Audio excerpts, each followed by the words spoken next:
La tech, entre les lignes. Alors, Louis, aujourd'hui, tu vas nous parler de tes compatriotes belges, c'est ça ? Exactement, de Thomas Berns, philosophe à l'Université libre de Bruxelles, et d'Antoinette Rouvroy, juriste et philosophe à Namur. Ils ont coécrit en 2013 le papier suivant, Gouvernementalité algorithmique et perspective d'émancipation, le disparate comme condition d'individuation par la relation. Ouais, d'accord, ok, mais qu'est-ce que c'est que cette gouvernementalité algorithmique ? C'est justement le concept qu'ils ont développé. Il s'agit d'un certain type de rationalité qui repose sur la récolte, l'agrégation et l'analyse automatisée de données en quantité massive, de manière à modéliser, anticiper et affecter par avance les comportements possibles en se concentrant davantage sur les relations entre les sujets que sur les sujets eux-mêmes. Alors, elle œuvre en 3 temps. 1. Récolte et agrégation massive de gigantesques quantités de données sans la moindre application du sujet, c'est-à-dire chacun d'entre nous.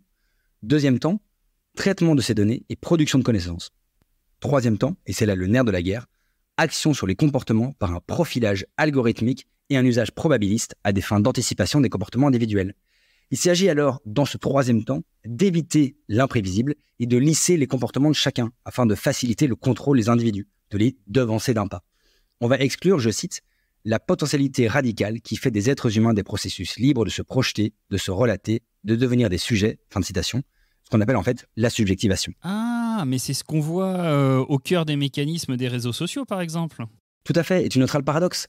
Un réseau social dont le but est de rassembler des individualités, mais qui fonctionne avec une gouvernementalité qui ne fait jamais appel au sujet et qui ne lui permet pas de se révéler en tant qu'individu.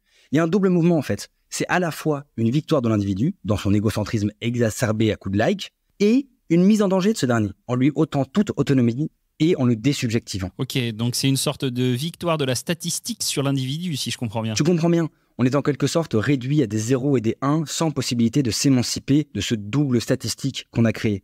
Pire encore, on est trop détaché de ce double pour le faire évoluer, mais en même temps, ce double statistique suffit aux GAFAM pour nous orienter et nous manipuler. Au-delà de ça, les 2 philosophes montrent que toute relation, dans son sens le plus noble, ne peut que naître et vivre avec du disparate, avec de l'imprévisible, avec du multiple. Tout ce que la gouvernementalité algorithmique tente de tuer dans l'œuf en enfermant le réel dans de seules réalités statistiques. Wow, du coup, c'est une notion capitale, cette gouvernementalité algorithmique, en fait. Tout à fait. Et l'article met le doigt sur la tension entre le besoin de relations des individus, mais l'impossibilité de concrétiser cela avec des réseaux. Comme ils le disent, avec la gouvernementalité algorithmique, chaque sujet est lui-même une multitude, mais il est multiple sans altérité.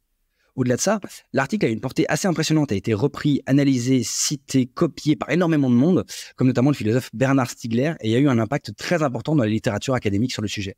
Pas mal pour des Belges. French Tech, esprit critique pour tech éthique. On les aime, les Belges.